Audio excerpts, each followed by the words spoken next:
11 नोव्हेंबरला सांगलीत मुळशी पॅटर्नसारखा खून झाला। एक नाही, डबल मर्डर झाला। या मर्डरने अख्खी सांगली हदरली। वाढदिवसाच्या दिवशीच उत्तम मोहितेंचा मर्डर करण्यात आला। हा सीसीटीव्ही व्हायरल झाला। आरोपी आला, त्यांच्याच घरात त्यांचाच खून करून निघून गेला। तिथेच दुसराही खून झाला। या सगळ्या व्हायरल व्हिडिओनंतर, या सगळ्या प्रकरणानंतर सांगलीतल्या पोलिसांना प्रश्न विचारले गेले। पोलीस काय झोपा काढत होते का? सांगलीत काही कायदा सुव्यवस्था नावाचा प्रकार आहे की नाही, असे प्रश्न विचारले गेले। यानंतर पोलिसांनी जे केलं त्याची स्टोरी खूप भारी आहे। हा व्हिडिओ शेवटपर्यंत बघा। न्यूज 18 लोकमतला सबस्क्राइब करा।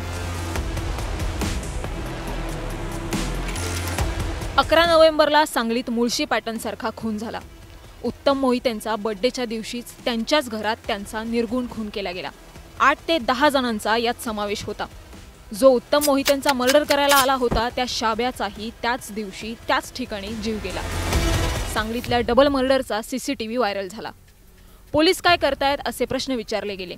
यानंतर वेगानं तपास सुरू झाला आणि सांगलीतल्या त्या सगळ्या गुन्हेगारांना अटक करण्यात आली। डबल मर्डरमध्ये असलेल्या एक गुन्हेगाराला पकडून त्यांची धिंड काढण्यात आली। सांगली पोलिसांनी आरोपींची धिंड काढत गुंडांची दहशतच मिटवून टाकली। मुळशी पॅटर्नसारखा खून करणाऱ्या या आरोपीची धिंड काढतानाचा सांगलीतला व्हिडिओ सोशल मीडियावर सध्या व्हायरल होतोय।